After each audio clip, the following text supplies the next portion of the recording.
Hi,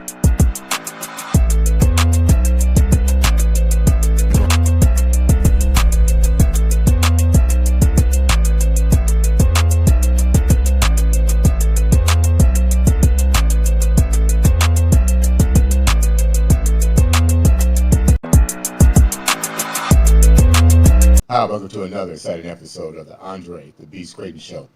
Today is going to be an exciting show. Like we don't always have exciting shows and exciting guests, but today is a little bit different. We're going to talk about a little bit of entrepreneurship and the struggles that come along with entrepreneurships. And we're going to also talk about the importance of not only becoming an entrepreneur, but just how important branding and marketing is. Today on the show, we have a young lady who's about to release a brand new podcast that I hope you guys follow, subscribe, and like, and it's called Ignite. I'm going to give her a name yet. And it's very powerful because she's bringing a lot of her expertise into this particular podcast. She's bringing her marketing abilities, her branding abilities, and her life experiences in her personal journey. A podcast that we definitely need, providing information in times of needs. Um, let's go back a little bit and tell you a little bit more about this young lady. It was funny because as we were doing the pre-interview, she said back in the day. If you look at her, you'd be like, what are you talking about back in the day? You know, you look like you're 24 years old, talking about back in the day.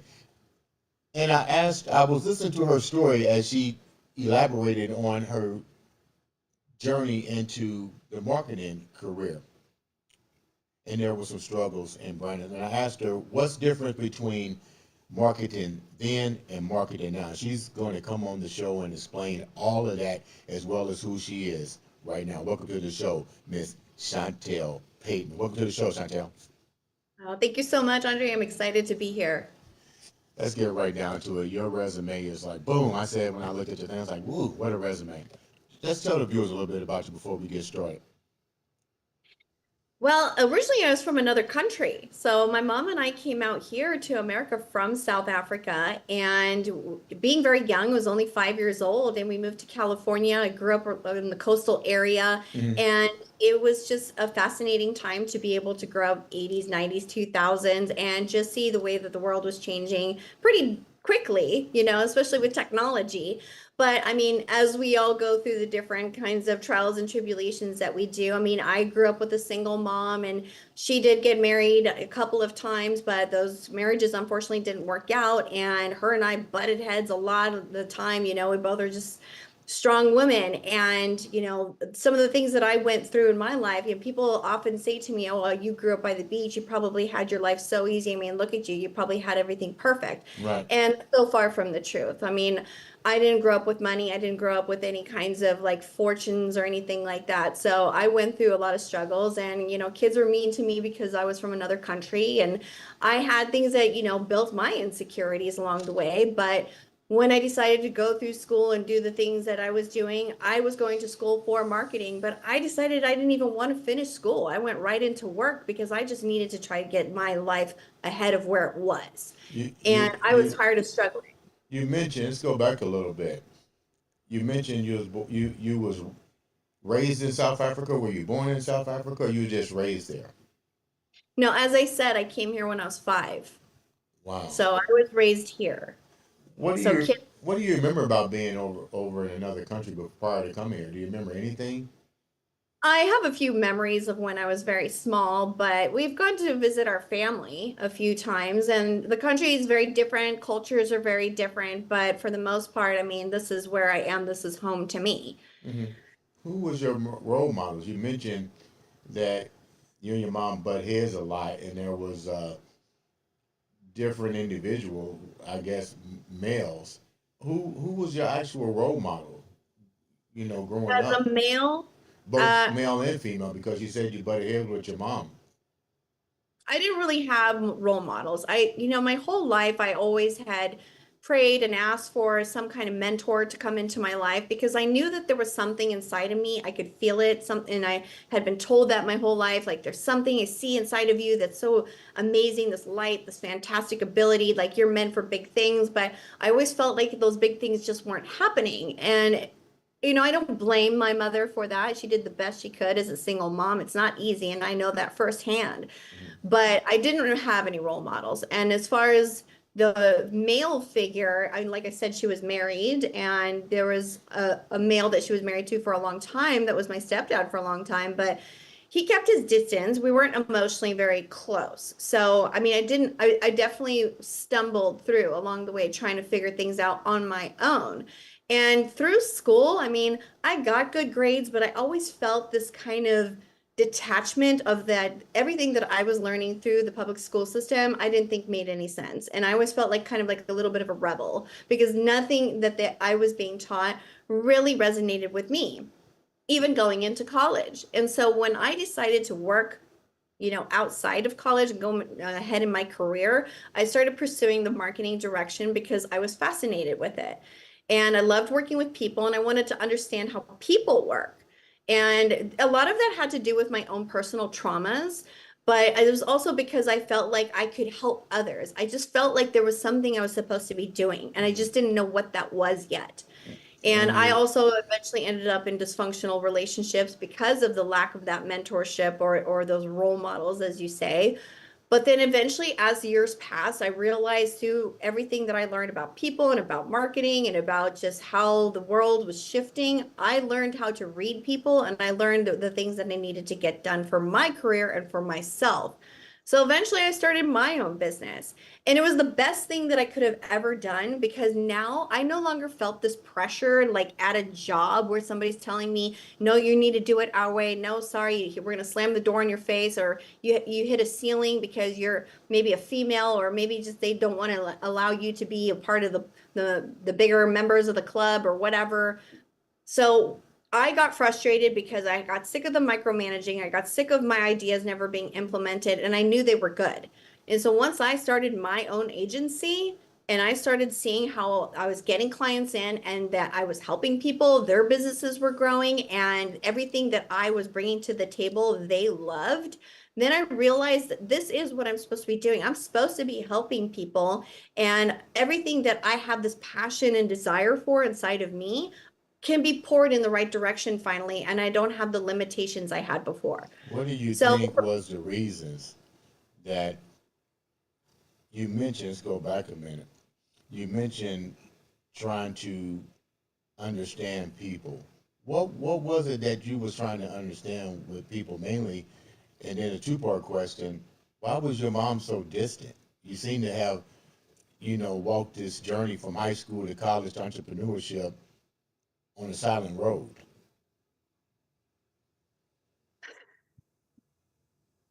I would say that maybe it was a generational thing. So my mom explained to me that in South Africa, going to college wasn't like a big deal. There wasn't something people did.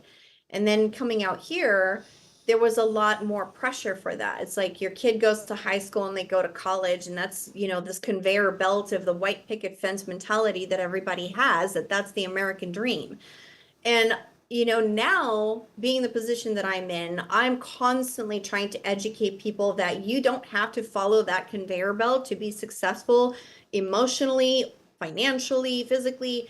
You know, the things that I went through, my mom, as you saying, being like not attached or present in that sense, is because I don't think she knew that that was kind of like the cliche thing to do, is that your parent is supposed to make sure that you get into college and you get married to the right person and all the things. I think she was just doing the best she could with what she had.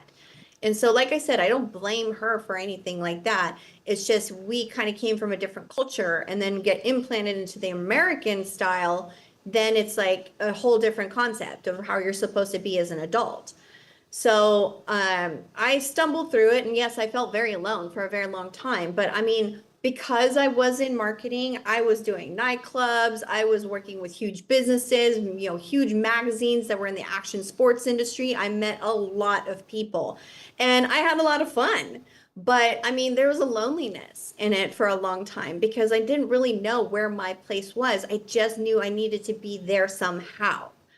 So You it was a stumbling process. you mentioned that you carried a lot of this into your personal life.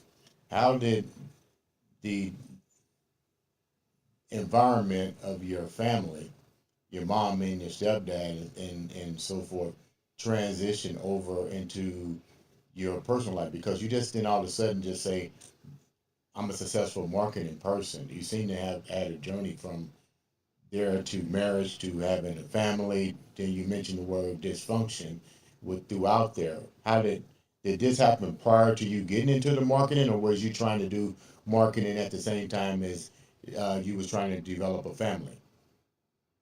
It was simultaneous. And I do believe that when children go through certain experiences, then we get conditioned in our minds and what we think is a healthy or not healthy relationship. Whether we understand it or not, we start to get attracted to certain people based off of whatever traumas we've been through. And I didn't realize it at the time. I mean, it took until probably, my early 40s when I finally understood what was happening, Mm-hmm. 30 years ago. So at the time when you're young, you don't understand, and then you get attracted to certain types of people. And there's a reason for that, that your brain is doing that. I didn't know that. So I was getting in dysfunctional relationships with other guys that weren't good for me. They weren't healthy for me. And I got in a very abusive marriage. And it got to the point where I had two small children and I was terrified. I didn't know what to do. I live in the state of California. It's expensive to live out here. I felt very stuck in that marriage. And it got to the point where I just said enough is enough. I can't do this anymore. And I didn't want my children growing up thinking that this is normal. I hated the way I grew up. I didn't want them feeling like that too. So I made this conscious decision. I said, you know what? That's it. I'm going to just go out and do this on my own, be a single mom then, and I'm going to try to raise my kids with some normality to the best of my ability. But I really just want them to know that there's hope and there's possibilities for love, for nurture, and for things that are going to move in a positive direction, Did not this that negative, toxic environment. was there any support through this? I mean, you mentioned things that a lot of people go through, um, toxic relationships. Um, Yeah. did you live in silence? Were there outlets for you to reach out to, or did you just decide to just do this on your own and walk away and take the journey? Did you have a support system? Not really. So at the time, my mom had gotten remarried and her mind shifted in a different direction where I feel like when I was trying to tell her, she wasn't hearing what I was saying. And it wasn't until after the matter of the fact that I was in divorce court showing, pictures of bruises and holes and damage to property and to me that she finally perked up and was like, why didn't you tell me? And I said, I tried to, but you didn't hear me. Right. And, yeah, and I couldn't talk about it with friends. I mean, nobody wants to hear you bitching and complaining all the time. And when I would try to turn to people and say, you were there, you saw it firsthand, some of them didn't want to participate. They didn't want to be part of the confrontation. Some people just don't want to be a part of the drama. And so they pull out of it. And I wanted to pull out of it too. So I just had to really dig deep. I mean, I was really broken down. I gained a ton of weight. I was very depressed. I hated my life. I didn't know what else to do. I was having panic attacks for the first time. And so then somebody finally told me, they said, Chantal, there are resources for single moms out there that if need some kind of financial aid or food stamps or whatever it is, I mean, there are things you can turn to if it's as bad as you say. And I didn't know that. And I was so grateful for that conversation. And I said, okay, well, that's good to know. And then I finally started seeing a therapist. And literally the first day I walked into her office, I was bawling. I just broke down. And she was kind of taken back, but she was a marriage counselor. And after listening to me after like a month or two, she said, Chantel, typically my job, I try to keep people together for marriages, but after everything you've told me, you need to get as far away from this person as possible. Hmm. So I said, that's all I needed to hear. So I filed divorce immediately and I decided, you know what? I'm just going to dig deep and I'm going to make this work. And that, How did this affect? We hear countless stories of people's journey out of the into the fire and coming out. We hear their stories, but one thing that I like to know, you had children. What was this impact on your children? Because you still trying to figure out and navigate your ship. What was the impact on your children? So they were very young. They were about 3 and 6 at the time. Hmm. And it was a lot, but being so young and resilient, young children don't really know how to wrap their head around everything that's happening. But I knew it was going to be devastating for them. I'm always trying to put myself in their shoes, at every age, every stage. And I try to consider, like, how is this making them feel? And so I put them in therapy right away.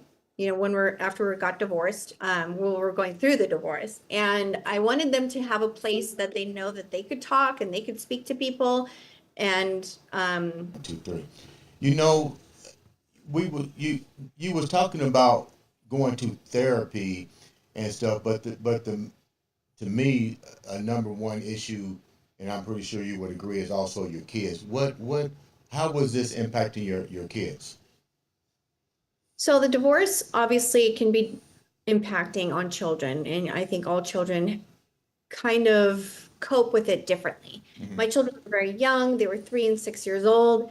And even though they were young and there was so much going on, it was just a whirlwind and everything was happening so fast. I was moving out of where I was living. I had to rehome my dog, which I had for 5 years and was like another child to me. So that was really heartbreaking for me to do. That was hurtful for the children.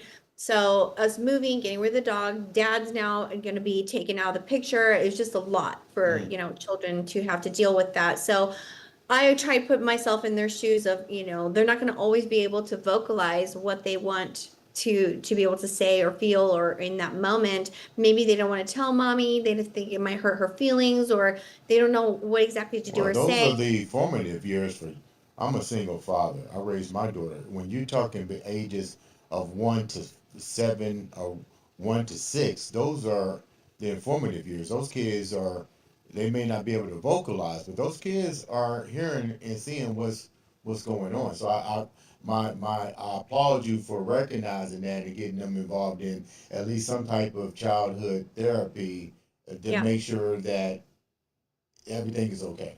So with Yeah. with that said, how do you begin to move on from dysfunction into becoming taking control of your life? You said that you always had a knack for marketing and branding and understanding and seeing people. How did you take that seeing people and manifest that into sculpturing your career?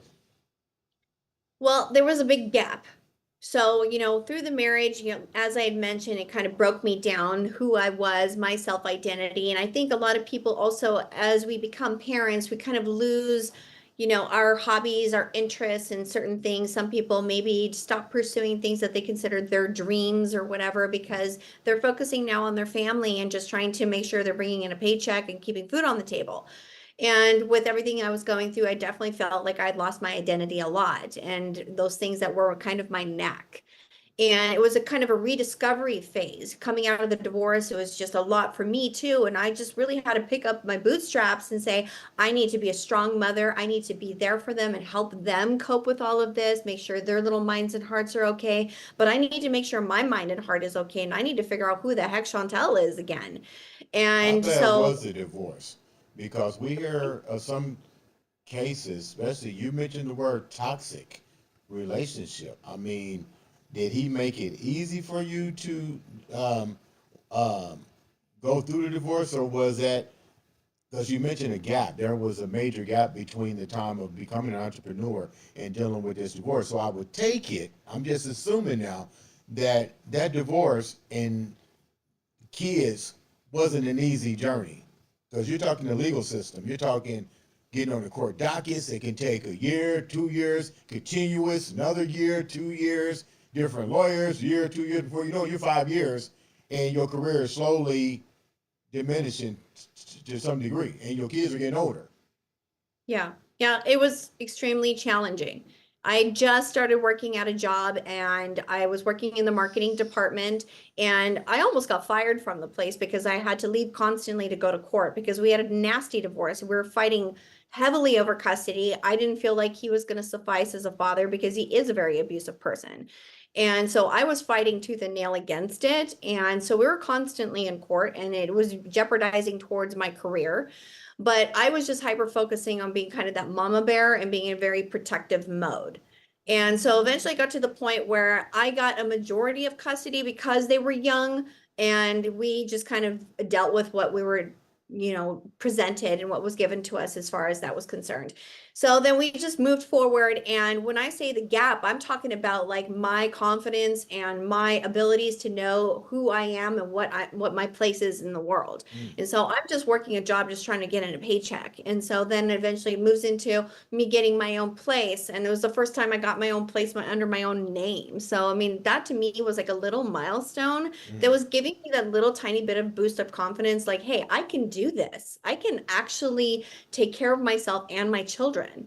And so then it slowly got better and better. And then I got a raise, and then I moved into a bigger place, and then it just got better and better. And the company ended up selling for like $100 million. And so I was working for the CEO as his assistant finally at that point, but then he didn't need me anymore. So he said, you know what, let's just go our separate ways. Thank you for everything you've done.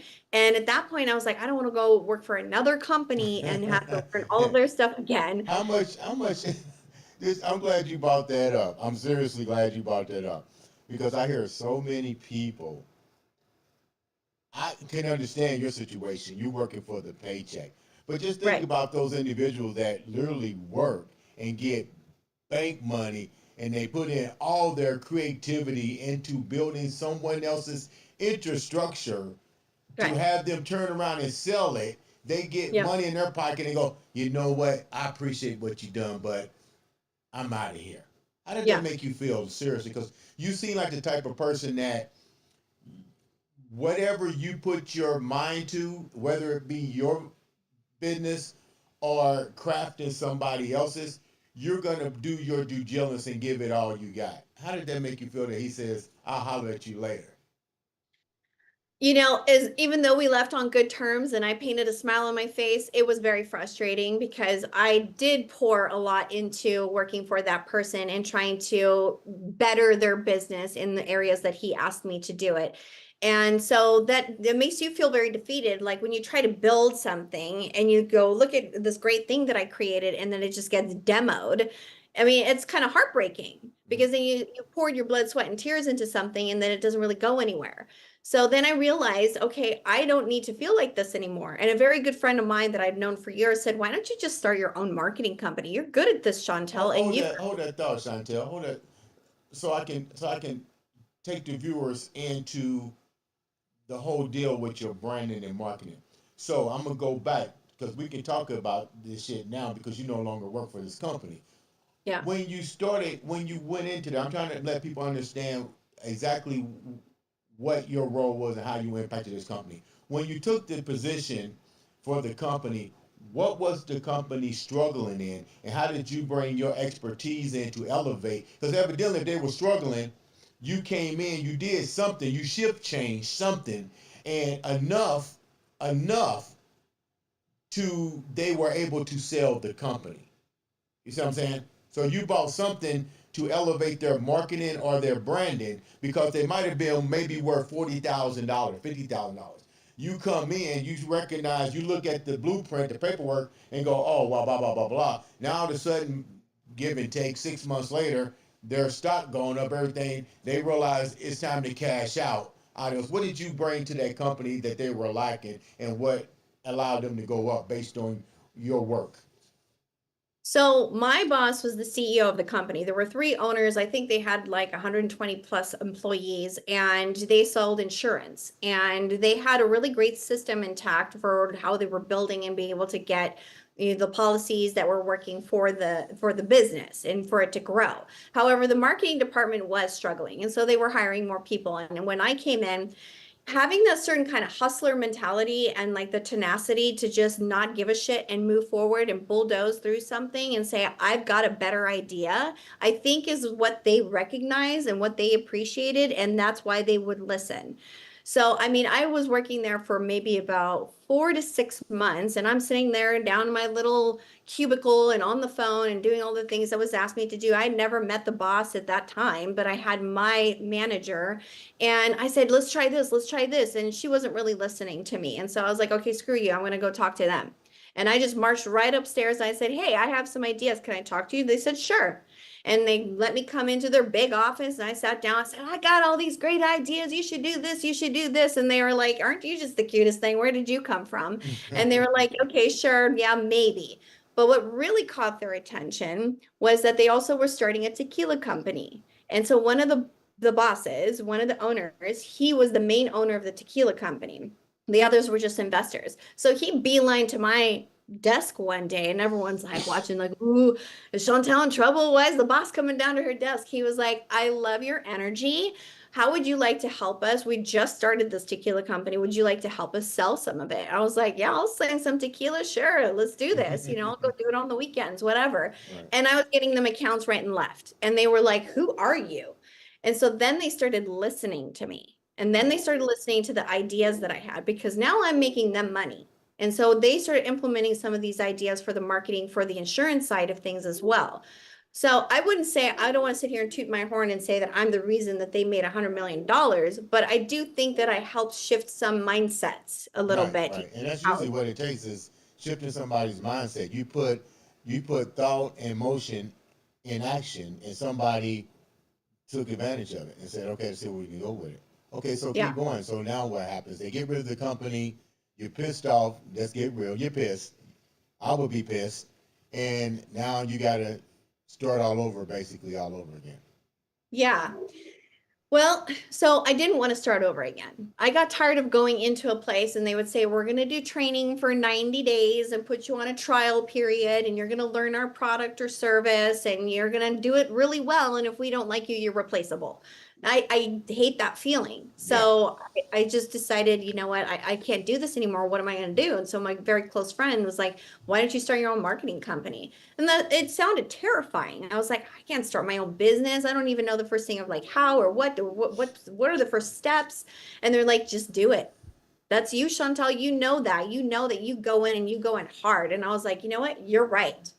I need that boost. I need that confidence boost in my life. I need something that I can feel like this is what I'm supposed to do. I know I do it really well. And I think that I'm going to have a bigger impact this way.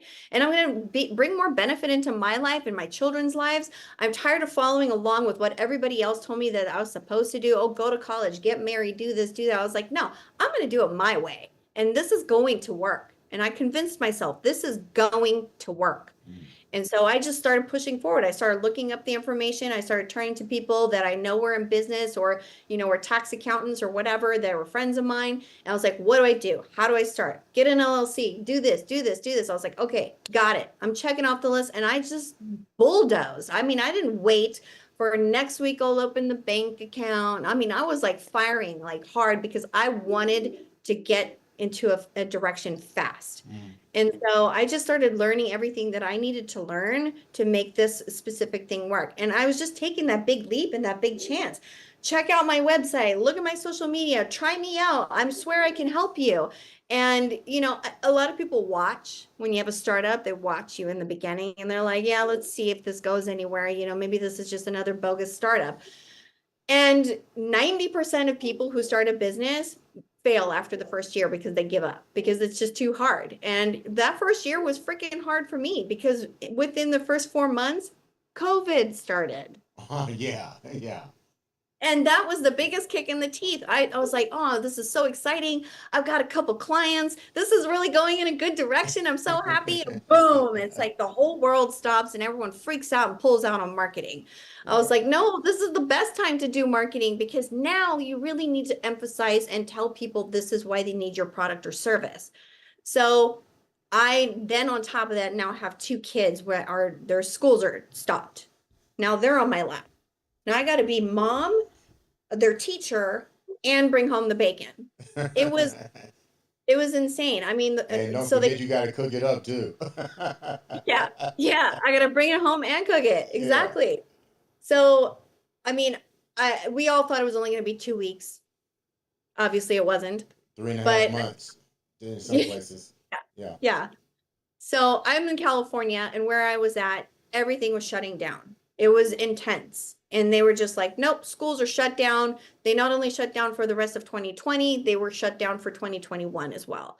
So it was a lot for me to take on. But Mhm. I, again, pulled up my bootstraps. I said, we're going to make this work. And we were just kind of floundering around. I was like, okay, we need to You be said we. me and the kids. Were there other people involved in your startup? Not at first, but eventually I started hiring people Oh, to work and I would sub out. I'd subcontract so I could work from home I and be got with you. my children. Okay. Um, so when I say we, I mean the kids. So the Okay. kids and I were just kind of floundering around, and I just kind of felt like, okay, this needs to be more regiment than it is. I feel like things are just chaotic and all over the place, and this isn't going to help me because I need to focus on work and bringing in money. But I do also want to make sure you guys don't struggle and fall through the cracks and that you're, doing well with your schoolwork as well. Right. So I started creating charts and just getting very regiment about like time allocation and schedules and just creating lists and all kinds of things and really just creating a lot of structure. And even though it was super regiment, it helped. It helped me to be able to take care of the kids and be able to be an entrepreneur and work for myself. So What was the difference from COVID to then and now? You got a business now, it's doing good, but what did what did you learn from then to now as it relates to marketing and branding? What have you learned that has made you elevate your game to pass that knowledge on to other individuals? Because let's get real, we talked about this all set. COVID, everybody became a marketing expert. Everybody became a branding expert. And then it's almost like now the weeds are being cut and you are seeing the real individuals that, like you said, it takes time and resilience to craft something. What's the difference between then and now that you take into your field? that is a great question. There's a lot of things you mentioned earlier about when it comes to marketing and how to handle business. Some people turn to the AI direction now more than ever, and some people like to do things a little more old school, just depending on personality or what their business or industry is.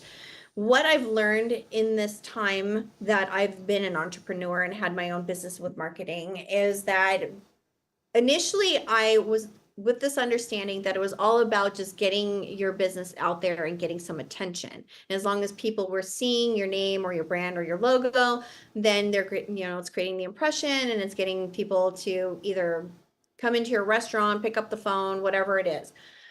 What I've learned along the way is what separates me, I think, and anybody from one another is if you really nail down what it is that you're offering. Your brand is the promise that you are making to your customer. So even if it's a digital marketing agency, which I know thousands of them all started during COVID because it was easy, that doesn't mean that they're necessarily functional or useful, beneficial, or even really understand what it is that the customers need. Right. So they can sit there and say, oh, I'm going to offer you SEO and advertising and all this stuff. And it's like, okay, great. But what is it that you're really offering? And this is where I like to take a lot of pride in what I try to work with my clients is understanding their needs and customizing around that. So when I first meet with somebody, I try to get them to understand what's your why? What's your message? Why did you start your company? What is your business about? If you have a retail company, if you're a doctor, if you have a restaurant, I mean, there's every industry is So saturated. almost like what is your mission statement Yeah. to your customer? Right. So when people think of a very specific place that they love to go or Mm, a brand of clothing that they love to wear, there's a reason for it. right. They like to go to that one restaurant because they love the owner. He always hooks them up with a free beer and he's a lot of fun to talk to. Or they wear a specific clothing because they like the material or the way that it fits. Or they go to this certain doctor, they love going there because they know that they're going to always take care of their needs. So you as a business owner are always a representation of your brand. Now there are people who own a business and then there are business owners, which are two different things. So there might be businesses where you don't know who the owner is, and there may be franchises and lots of different locations, or maybe it's insurance offices, but you'll never actually see the owner. But then that boils down to, what is the business going to offer? Is it going to have the best customer service or the best pricing? Or, when you're creating your brand, and this is what I'm trying to answer your question with, like, over these years as being an entrepreneur, I try to teach people that your brand is all about how you're presenting your business in comparison to the competitor. So you could be a barbershop, and in the same shopping center is another barbershop, but why does everybody want to go to yours? You must go to the barber when I go, because that's exactly how that whole setup is. He's a Yeah. barber, there's a barber, and I'm thinking to myself as I'm going in there, why am I going to this guy? Why am I not going to this guy? And it's funny, but none of them have a. I'm looking at, like what you said. None of them have any reason why one is different than the other. So in that case, I guess that will be called chaos as a consumer. Me. Yeah. What are some of the when you're dealing with people? Let's rephrase this. When you're dealing with clients, what are three major things that clients suffer from as it relates to marketing and branding that you see constantly? Because mistakes in business is usually the same mistakes that all of us make. But you being in the field of marketing and branding, what are the three things that you see most common with young entrepreneurs as it relates to their branding and marketing schemes? Okay, so three things. Their Yeah. message isn't clear. Um, they're not tapping into making sure that the customer is experiencing a feeling with their brand, and customer service. So I'm I would say those three things are probably the most important things to think about. I'm really big on customer service. I'm sorry. That's my I don't mind the brand, but customer service is kind of like very key to me. If I'm Yep. spending money, I don't want you kissing my ass. Don't get me wrong, but a smile can win a lot of tips better than you bringing your attitude to work. Right. Right. Yep. The way that somebody feels when they see your ad or your Mm-hmm. logo, because that's exactly what the goal is. You need to ignite a feeling, a sensation when you create an advertisement or a logo, or when you have a conversation, you open up a location, or start doing whatever it is you put, making those initiatives for your business. You're trying to create a feeling out of your customers. So it could be an advertisement that's really happy, or it could be very sad, or it's something that what you want people to be angry and upset and like do something. So the whole idea is that call to action, because if they're feeling a sensation, an emotion based off of what it is they see when they experience your brand, then they're most likely going to respond with action.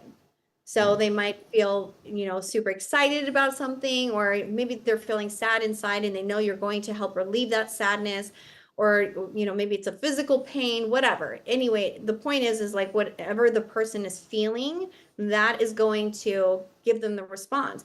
And the same goes with having a meeting with someone. Mm-hmm. A lot of entrepreneurs make the mistake of like wanting to sell something right out the gate. Oh, I've got this discount, you need to buy it now while it's so hot. And some people achieve sales that way, but for the most part, I like the concept of like, you want to take them out to coffee, not propose for marriage right away. You want to build a relationship with customers and clients and build their trust first. Mm-hmm. So even if you're not meeting them right out the gate, maybe you're creating, a drip system that is going to somehow build their trust in your company and your brand before they buy. Mm-hmm. They want to know what are they going to benefit from you, and be able to trust you, so that eventually they'll get to that point where they're like, okay, I really like this person. I like what they're offering, or I like this company, so I want to buy from them. I want to buy their product or service. You got a lot of stuff going on. Before we run out of time, first of all, I want to say thank you for taking time out of your busy day. It's a 3 hour difference from Indiana to beautiful San Diego, California. I know you want to get out there and enjoy the warm weather and the beach. You got a lot of stuff going on. Before we get started, how can the viewers reach out to you, first of all? And then, second of all, tell us a little bit about your new project, your new podcast. Yeah, gladly. So Chantelle Paiton, you can find me on Instagram or Facebook. Just the username is at Chantelle Paiton. That's ChantellePaiton. You can also reach out to us at savvybrandinggroup.com if you need any marketing or branding. Digital marketing is our realm. We love being in that digital world because we'll get you all the return of investment that you're looking for. And then when it comes to the podcast direction, that's something I just launched this year. So I was very excited about that, because as I've shared this story with you about, all my trials and tribulations and traumas, I took that as I want to hear everybody else's stories too, because I know I went through my stuff, and I made that decision where I finally said enough is enough, and I'm going to change. I'm going to dig deep, and I want to make my life the way I want it to be. We created this podcast because we wanted to be able to hear other people's stories. Was it a weight loss transformation? Did you go through some trauma also in your life and you said, I can't take it anymore, and this is not going to define me. I'm going to be better, and I'm going to have more in my life. Just you watch and see.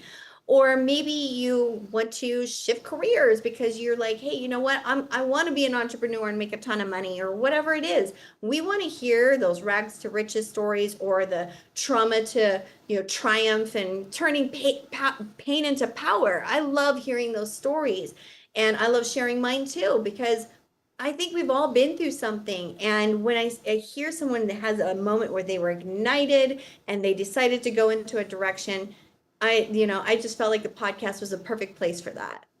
I appreciate you taking time to come on the show.